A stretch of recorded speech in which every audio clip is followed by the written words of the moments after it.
This episode is a Trackpads.com production.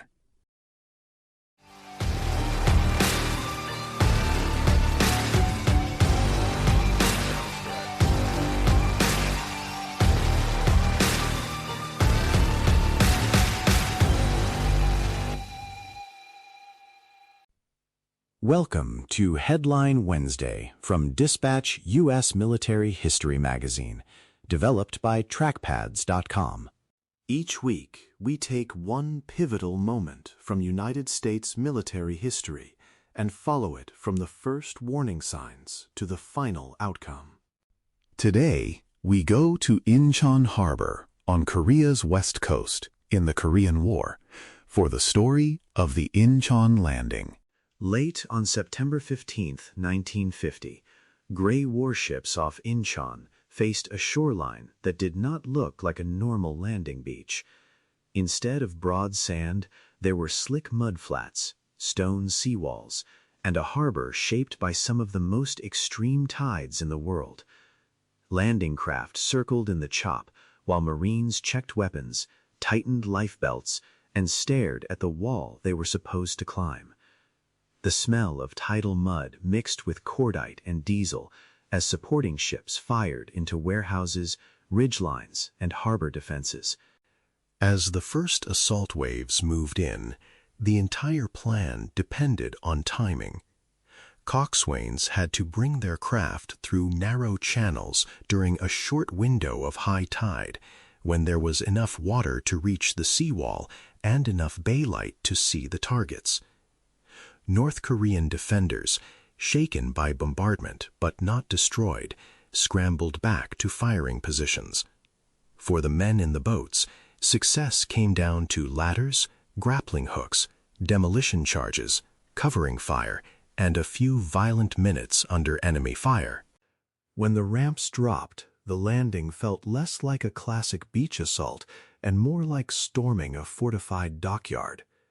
Marines splashed into shallow water, raised ladders against concrete, and climbed while other men fired from below.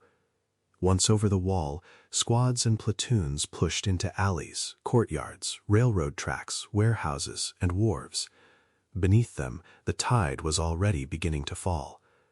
If the landing stalled, craft could be stranded far below the wall, and the harbor itself could trap the assault force. Inchon's strange geography was the reason many planners had thought the operation was nearly impossible.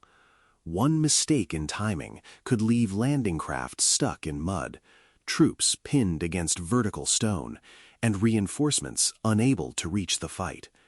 Yet in those first hours, Marines found footholds on wet concrete, flags went up over key points, and scattered units held intersections where the city met the sea. The risky harbor assault was beginning to work. To understand the stakes, we have to step back to the grim map of Korea in the summer of 1950. North Korean forces had driven Republic of Korea and United Nations troops into a shrinking defensive pocket around Pusan on the southeastern tip of the peninsula. Supply routes were strained, units were exhausted, and many observers doubted whether the coalition could hold much longer. General Douglas MacArthur's plan for an amphibious strike far behind enemy lines was a high-risk answer to the possibility of outright defeat. Inchon sat close to Seoul, and that made it strategically powerful. If United Nations forces seized the port and drove inland, they could threaten the main North Korean supply lines running south. 10th Corps, built around the 1st Marine Division and supporting United States Army units, was assigned to land, secure the harbor, and push toward the capital. If it succeeded, North Korean forces pressing against Pusan could suddenly find enemies both in front of them and behind them. But the same features that made Inchon valuable also made it dangerous. The tides, narrow approaches, mudflats, and urban seawalls created only a tiny usable window for large ships and landing craft. Outside that window, the harbor bottom became glistening mud, and the seawalls became cliffs. If the assault failed at the wrong moment, thousands of troops could be trapped, with no easy way to withdraw or reinforce. Failure would also have political and strategic consequences. It could destroy confidence in amphibious operations in the modern era, weaken resolve in Washington and Allied capitals, and give Pyongyang a powerful victory narrative. Leaders on both sides understood that the images of wrecked landing craft and trapped infantry would travel almost as quickly as the battlefield reports. Inchon was a time-bound gamble with the future of the Korean War at stake. That gamble grew out of a brutal summer. In late June, North Korean forces crossed the 38th parallel with tanks, artillery, and infantry. Republic of Korea units fell back under heavy pressure, while United States and United Nations forces rushed in piecemeal to slow the advance. The line bent again and again until most friendly forces were squeezed into the Pusan Perimeter. The coalition was still fighting, but it was fighting with its back close to the sea. From Tokyo, MacArthur argued that simply reinforcing Pusan might not change the direction of the war. He believed the best way to relieve the perimeter was to strike deep behind the attacking army. Inchon offered access to the Han River, the road to Seoul, and the enemy's rear. A landing there could transform the battlefield from a desperate defense into a campaign of encirclement. Many professional planners considered the idea reckless. Navy officers pointed to the mudflats, twisting channels, and extreme tides. Amphibious veterans warned that landing against urban seawalls was far harder than landing on open beaches. Intelligence on North Korean defenses around Inchon was incomplete. The 1st Marine Division had to be rapidly reassembled, equipped, and brought back to amphibious readiness. Still, planners turned the concept into detailed orders under the codename Operation Chromite. By early September, the Pusan Perimeter was still holding, and the Inchon Landing was no longer a sketch on a map. Units were embarked, tide tables were copied into notebooks, and departure times were set. If Pusan collapsed before the landing, the strike would come too late. If the landing failed, there might not be enough combat power left to recover the situation. The fleet turned toward the Yellow Sea, with that weight on every commander's mind. The battle unfolded in stages shaped by the tides. Before the main assault on Inchon itself, Navy cruisers and destroyers battered Wolmi-do, a small island guarding the harbor approaches. At first light on September 15th, Marines from 3rd Battalion, 5th Marines landed on Green Beach under heavy naval fire. Rockets and shells blasted gun positions and buildings along the waterline, while naval guns walked fire up the ridgeline. The Marines fought through prepared positions and cleared the island, securing observation and fire positions overlooking the inner harbor.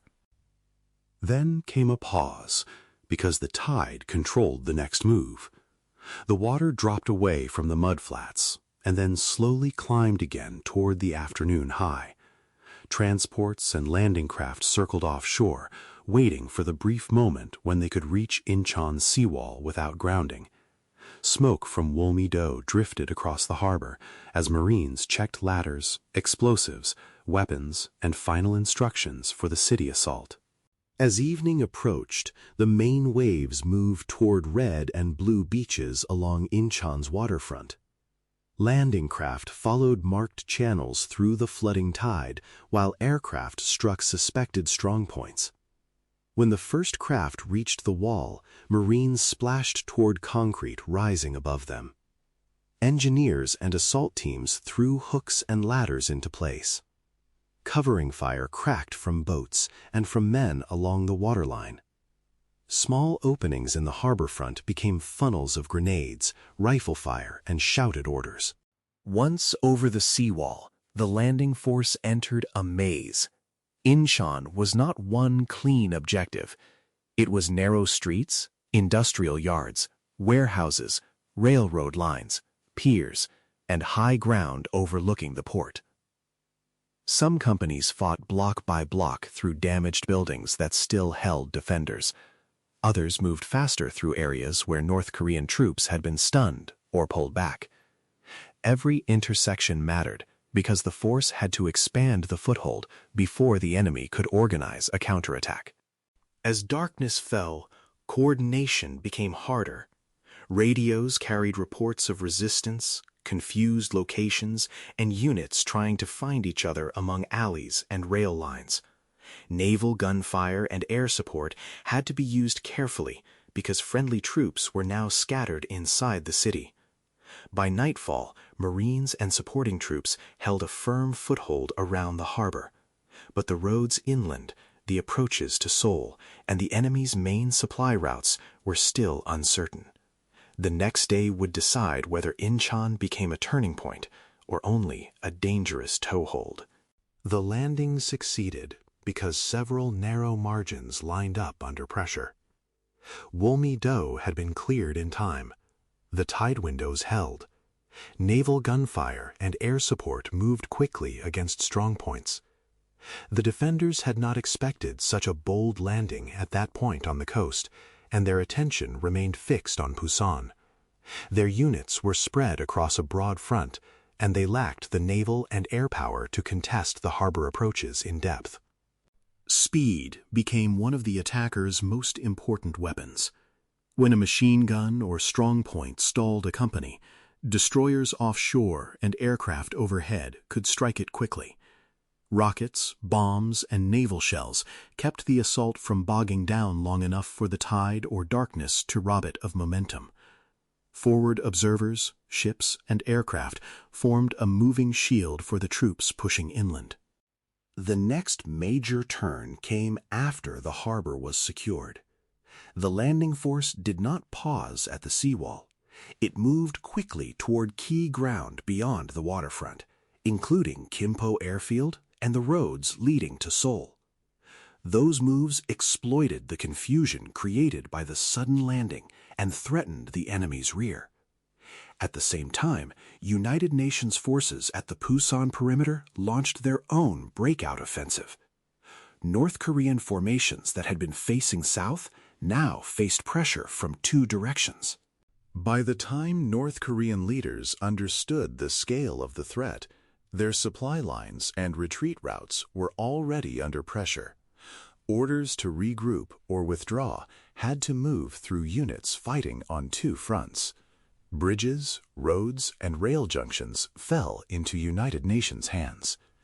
The gamble on tides, ladders, and seawalls had become a coordinated squeeze from both harbor and perimeter. The campaign was no longer a one-way drive south. In the days after Inchon, the map changed quickly. United Nations forces drove from the harbor towards Seoul, fighting through the capital's outskirts and streets, while North Korean units tried to regroup or escape. The port became a funnel for reinforcements, fuel, and ammunition.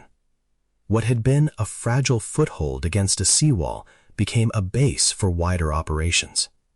At the same time, the breakout from Pusan gathered strength, and parts of the North Korean army were trapped, broken apart, or forced into retreat. By early autumn, the desperate defense around Pusan had become a sweeping counteroffensive. Seoul returned to South Korean control, and North Korean forces fell back toward the 38th parallel and beyond. Inchon quickly became a symbol of bold operational maneuver. It seemed to prove that amphibious forces, naval firepower, air support, and ground maneuver could still produce decisive results in the age of tanks, jets, and heavy artillery. For MacArthur and his supporters, Inchon validated the idea that one well-chosen stroke could change the course of a war. It became a model of striking an enemy's flank and rear rather than simply pushing against the front. But the wider Korean War soon showed that even brilliant operations have limits. As United Nations forces advanced deep into North Korea, extended supply lines, difficult terrain, and great power interests created new dangers. The entry of large Chinese forces turned apparent victory into another long and brutal struggle. That is part of Inchon's real legacy. It was both a masterclass in amphibious surprise and a warning against assuming one dramatic success can neatly end a campaign. Modern planners still study its charts, tide tables, fire plans, intelligence gaps, and command decisions. They study how hydrography, weather, timing, joint fires, and urban terrain had to align to open a narrow window and keep it open just long enough. For veterans, students of military history, and staff ride groups, Inchon remains a reminder that courage, preparation, and risk collide in real operations. Marines climbed those ladders, knowing the tide and the clock were as dangerous as the defenders. Commanders had to translate a bold idea into practical orders that fit unforgiving ground and narrow time windows. Inchon shows how an impossible landing can succeed, but also how the long work of war continues after the first dramatic victory. You can hear more narrated stories like this in the Dispatch audio editions and continue the discussion with other readers in the United States Military History Group on LinkedIn. Headline Wednesday is developed by Trackpads.com as part of Dispatch, U.S. Military History Magazine.